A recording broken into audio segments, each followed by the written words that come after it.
आजाद।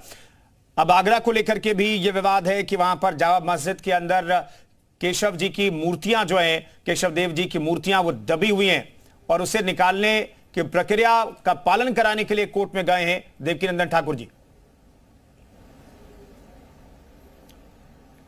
जी बहुत धन्यवाद आपका। और देखिए देवकीनंदन जी ने जैसा कि उत्तर प्रदेश में कानून का राज है, योगी जी का राज है, उसको देखते और समझते हुए इन्होंने बिल्कुल ये नहीं कहा कि हम वहाँ पर जाके सीढ़ियों को तोड़ देंगे, बिल्कुल ये नहीं कहा कि हम वहाँ पे जाके कब्जा कर लेंगे। इन्होंने बिल्कुल न्याय प्रणाली के तहत जाकर वहाँ पर कोर्ट में अर्जी दी है कि इस तरीके से वहाँ पर सर्वे कराया जाए। जो सीढ़ियों के नीचे उनका कहना है कि वहाँ पर देव के अवशेष पाए गए हैं केशव जी के, तो वहाँ पर उन्होंने यही कहा है कि सर्वे कराया जाए। और इसके पहले उन्होंने जो मुसलमानों से भी अपील की थी, बता रहे थे किसी कार्यक्रम में जब कथा करने गए थे, तो वहाँ पर भी उन्होंने अल्पसंख्यक समाज के लोगों से यही कहा था कि भाई भाईचारे का सबूत यही है कि हम मिल बैठ कर बात करें, और अगर बात नहीं करेंगे तब उन्होंने कहा कि हम कोर्ट में जाएंगे। जैसा कि आज कोर्ट में वो गए और आज एक और फैसला भी आता है ज्ञानवापी का भी। आपने देखा कि वहां पर भी एसआई यानी आर्कियोलॉजिकल सर्वे ऑफ इंडिया ने, भारतीय पुरातत्व सर्वेक्षण जिसको कहते हैं, उसने भी वहां पर जो है कार्बन डेटिंग की सर्वे करने की इजाजत दे दी है। तो ये दो चीजें आज जो है बहुत बड़ी इतिहास में लिखने वाली बात है कि सनातन धर्म की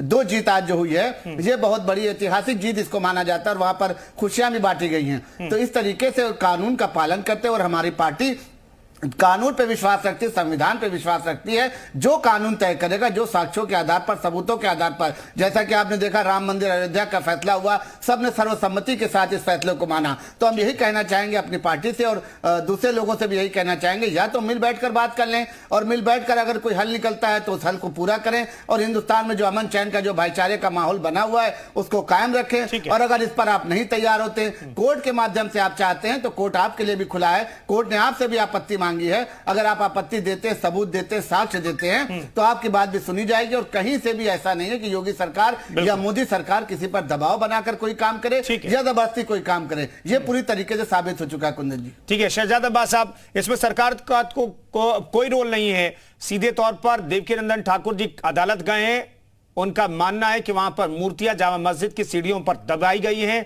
और उसे निकालने की प्रक्रिया कोर्ट के आदेश से हो। आप लोगों को कोई आपत्ति तो नहीं है? देखिए, यहाँ पे बहुत धन्यवाद आपका, आपने मुझे मौका दिया है पक्ष रखने का। देखिए, मैं आपको बताना चाहूंगा कि एक तो मामला उत्तर प्रदेश का है, जो आगरे की बात की जा रही है वो उत्तर प्रदेश से जुड़ी हुई है, और एक मामला जो ये जामा मस्जिद की बात कर रहे हैं वो दिल्ली का मामला है।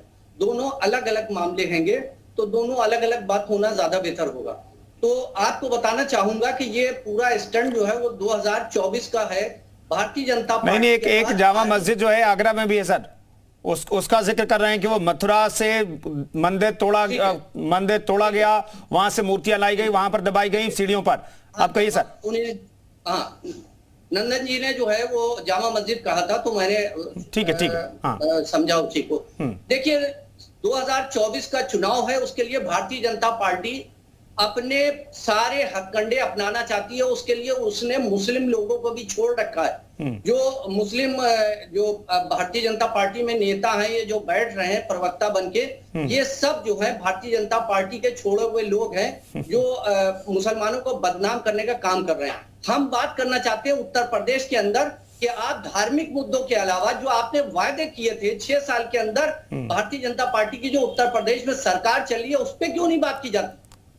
बात यहाँ पे होना चाहिए, जो वादे करके आए जनता से, स्वास्थ्य के मुद्दों के ऊपर क्यों नहीं बात करना चाहती है? उत्तर प्रदेश के अंदर कानून व्यवस्था पूरी तरह ध्वस्त हो चुकी है। नहीं, तो ये तो सरकार कोशिश नहीं कर रही ना अब्बास साहब, तो सरकार का कोई रोल ही नहीं है इसमें। भाई कथावाचक हैं, उन्होंने जो किताबें पढ़ी और जो किताबें मुगल काल में लिखी गई, उनके लोगों ने, मुसलमानों ने लिखी जो किताबें, उसमें जिक्र है, उसके आधार पर वो वाद दायर करते हैं। सरकार का तो कोई रोल ही नहीं है इसमें। शहजाद अब्बास साहब देखिए, सुप्रीम कोर्ट एक बार आगरे को लेके, ताजमहल को लेके एक बार फटकार लगा चुका है। किसी ने वाद दायर किया था, उसके ऊपर फटकार लगाई जा चुकी है कि जाके पीएचडी करो। और देखो, इतिहास जो है वो बदला नहीं जा सकता। इतिहास की किताबें, आप चंद किताबें बदल सकते हैं, लेकिन पूरी दुनिया में किताबें हैं कि किसने ताजमहल को किसने बनवाया, कब बनवाया। शमसी आजाद साहब बैठे हुए, इनसे तारीख जरा पूछ लिए। अगर नहीं बता पाएंगे तो हम बता देंगे कि ताजमहल कब बनाया, किसने बनवाया, किसकी याद में बना हुआ है। और जो ये मस्जिद की बात कर रहे थे, सीढ़ियों की के बाद दायर हुआ है, कोर्ट में मुकदमा है। ये बता दें कि क्या ये मस्जिदों को तोड़ने के पक्ष में है या नहीं है। पहले मेरा सवाल ठीक है। ये बताएं कि ये है या नहीं है। ये ठीक है, मस्जिद को तोड़ने की दरअसल बात ही नहीं हो रही है। वहां पर क्या कहा जा रहा है कि 10 सीढ़ियां हैं सिर्फ मस्जिद में, उसके अंदर वो मूर्तियां दबाई गई हैं, ये बात कही गई है। मोहम्मद अतीक, कोई आपत्ति आप लोगों को? और ये जो कोशिश की गई है कि वहां पर सीढ़ियों के अंदर मूर्तियां दबी हुई हैं, उसको अदालत के आदेश से निकाला जाए, क्योंकि मुस्लिम पक्ष तैयार नहीं हुआ सहमति से, तो इसलिए अदालत में पूरा मसला गया है। आप लोगों को कोई आपत्ति है क्या? देखिए, मुझे तो बिल्कुल भी ताज्जुब नहीं है।